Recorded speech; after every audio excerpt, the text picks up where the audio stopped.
So, the Switch 2. It's a pretty good handheld. I mean, say what you want about it, but I think it's pretty decent. I mean, I've enjoyed using it. So far, I've just had a pleasant experience with it. I mean, the games so far I've been playing have been pretty good. So yeah. So first off, let's talk about the games I've played so far. Now, of course, there's all my regular Nintendo Switch games I have from my original Nintendo Switch. They all work fine. I mean, except for the fact that you can notice that, or you can now notice that they look like worse. I mean, on the regular Switch one, most of the problems, how pixelated they are and the aliasing and all that, they weren't as noticeable on the Switch one because, you know, lower resolution and all that, small screen, it can hide the facts that, you know, those are apparent. On the Switch 2, yeah, you definitely notice those problems. Well, if you already noticed them on the Switch 1, you definitely notice them more on the Switch 2. That's mainly because of the bigger display and the better resolution. It's not a huge problem, but yeah, it is there in some games. 2D games, they're completely fine, but some 3D games, yeah. Now, as for the Switch 2 games I've played, I actually got the Mario Kart World bundle that they were offering. I'm not sure if they still offer it now. I think they're offering the Pokemon Legends ZA bundle now. I'm not sure if they still offer the Mario Kart World bundle, but yeah, I got that bundle, and Mario Kart World, it's a pretty good game. Now $100 good. Well, this is in Australian money. $100 good. I guess. I mean, the open world is pretty good. There's not a ton to do except, you know, collect stuff and explore the world. And I guess you can, like, just sort of hang out with your friends online. Yeah, that's cool, I guess. The actual, like, racing part, well, it's Mario Kart World. It's Mario Kart. I don't know why it's Mario Kart World. But yeah, you get what I mean. Mario Kart World. If you play Mario Kart 8, then yeah, you'll love Mario Kart World. Especially with like the better trick system. You know, that is pretty fun. You do have to get used to how it works, but once you do, you're all set. So yeah, it's pretty good. I don't know if I exactly recommend it now. Maybe if you can find it pre-owned, or if you're looking to get a Nintendo Switch and Mario Kart World, and if you can still find the Mario Kart World bundle, more so go for that. But if you can't, and the only option is to get new, I mean, yeah, go ahead. Oh, I should also mention there's the new Knockout Tour mode and all that. Knockout Tour is pretty good. Online, it's really chaotic, but like in a fun way. Though when you're not playing Knockout Tour online, it just kind of feels like regular Mario Kart World, just longer. Yeah, what else did I play? Hollow Knight Silk Song, that's actually pretty good. I haven't played a ton of it because Metroidvanias aren't exactly my thing. I mean, yeah, I will play a good chunk of them, but they usually take me a while to, you know, progress. Silk Song was pretty good. I would totally recommend it. I actually bought the Nintendo Switch version because if you buy that, you get the Nintendo Switch 2 version for free, so just did that. I'm not exactly sure if you like buy the Nintendo Switch version, you just get the Nintendo Switch version included. I think that might work, but I don't know. I just bought the regular Nintendo Switch version just to be sure. So yeah, got two versions, and yeah, I can play for like the price of one, and yeah, I can play the better version on the better console. So yeah. Oh yeah, I should talk about Hitman World of Assassination.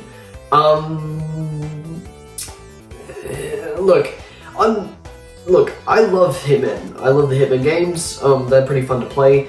Hitman World of Assassination, which is just basically Hitman 3. well, I mean, it used to be called Hitman 3. Now it's called Hitman World Assassination because it has that new game mode, whatever. So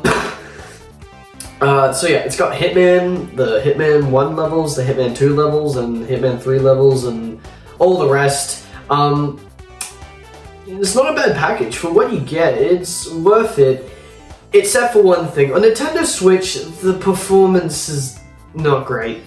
And I mean, like, yeah, I get it, it's a portable console, but like, I'm pretty sure you can get it to run better on the Steam Deck, which I think the Nintendo Switch, it's meant to be more powerful than the Steam Deck.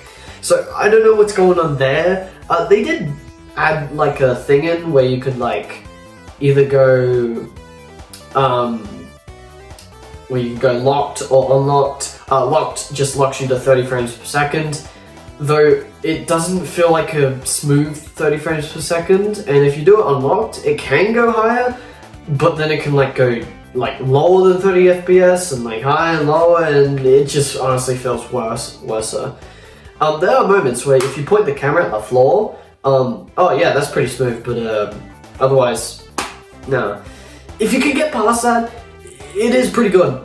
But honestly, if you have an Xbox or something, just get Hitman on there. It's, I don't know, for now, it's not really worth it getting Hitman on Nintendo Switch. I don't know, the performance isn't the best, so yeah. I recently got Pokemon Violet, which, yes, is technically a Nintendo Switch game, but it's one of the Nintendo Switch games that got a free Nintendo Switch 2 update.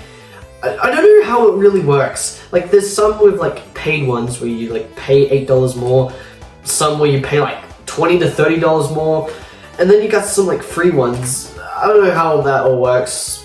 I mean, like the third party offerings. If you buy the Nintendo Switch version, you get the Nintendo Switch 2 version completely for free. But with Nintendo, it's kind of all over the place. Well, Pokemon Violet, it's basically, yeah, it has a free update. Now, Pokemon Violet is pretty notorious for being, you know, not exactly the best experience on Nintendo Switch, but on Nintendo Switch 2, it's pretty good. It's a smooth 60 FPS. I'm not exactly sure. I think it can go up to 4K in docked mode. Again, I'm not sure, but yeah, so it's definitely a better experience on Nintendo Switch 2. Game still doesn't look the greatest because, you know, all the textures and that's still like low in quality or resolution or whatever. But the main game itself feels pretty smooth, and I haven't played a mainline Pokemon game in such a long time. And yeah, I'm pleasantly surprised by this. I actually got into it. I never thought I'd get into another Pokemon game again after, I don't know, kind of being disappointed with Pokemon Let's Go Pikachu. But yeah, no, I enjoy this. And yeah, I would recommend Pokemon Violet and Scarlet on Nintendo Switch 2.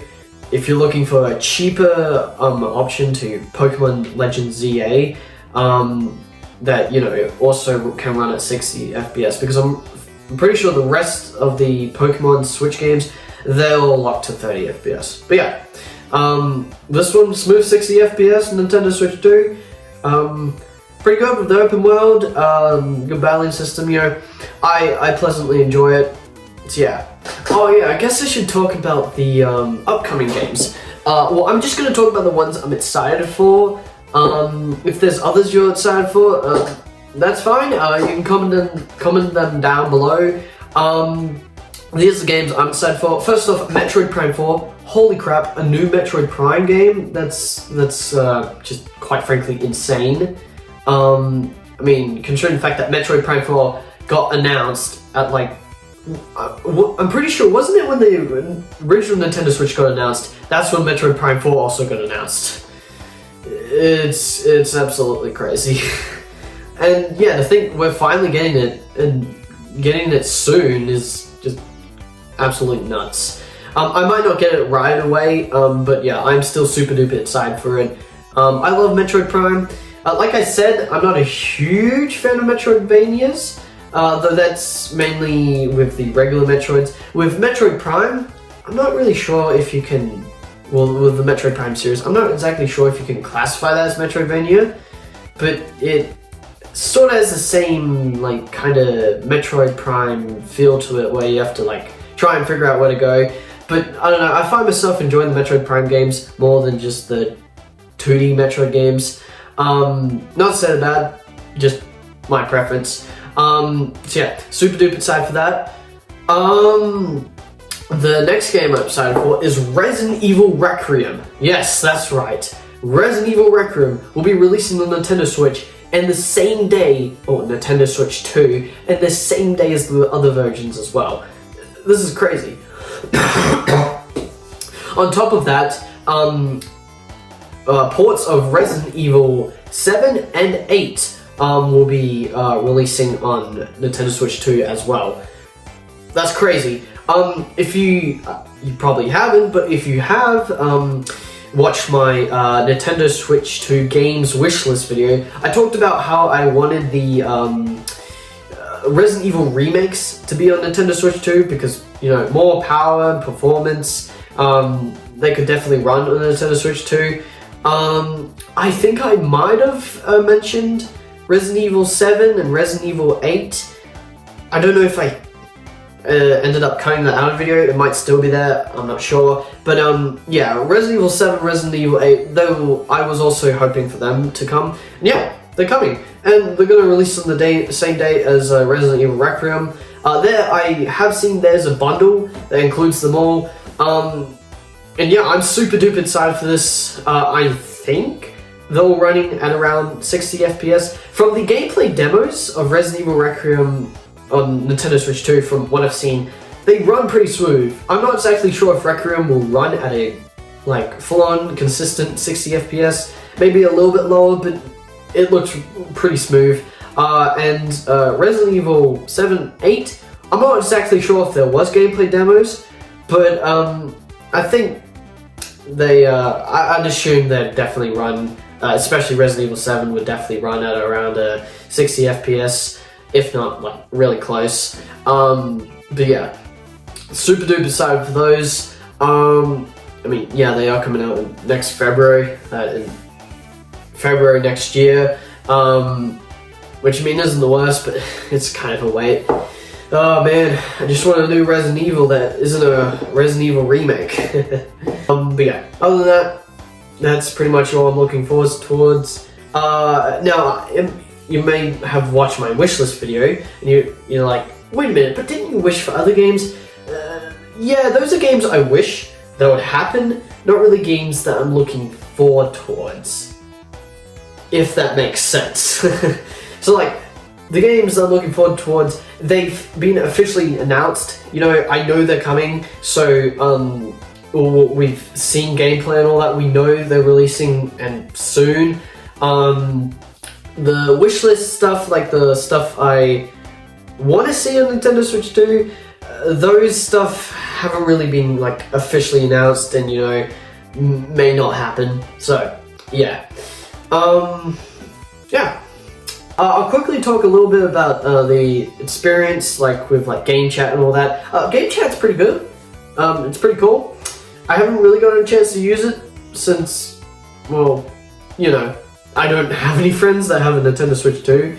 But I've taken a look at it and seems neat. Though I feel like it should have just been a free thing. I don't know why they made it like so you have to require Nintendo Switch Online to use it. I mean, right now I think you don't have to, but you know, still, eventually you will. I don't know. It's Nintendo. So yeah, game chat's cool, I guess. There's game cards, not the game key cards like physical ones, like the game cards, like the digital ones, whatever they're called. I haven't really had to deal with those a lot. I mean, it is pretty useful to not have to go into the eShop. You know, I can just go to the game cards folder thing and just select a game I want to re-download from there. That's pretty quick and easy. But yeah, I can definitely see like why people think it's kind of a dumb idea. What else is there? Oh, there's a game share. That's cool. Again, I haven't really been able to use it, but yeah, cool feature. Anyway, I hope you guys enjoyed this video. I don't know, it isn't as professional or as like, you know, good as I could possibly make it, but that's because, you know, well, I haven't exactly got a lot of time to make videos. I mean, very apparent with how many videos I've been putting out these past couple months. On average, I'm like averaging a video like per month now, which I mean isn't exactly a bad thing, but with how short my videos can be, yeah. So yeah, I do apologize for that. Now, I'm actually getting up close to 500 subscribers, and that's absolutely insane. I want to thank you guys so much.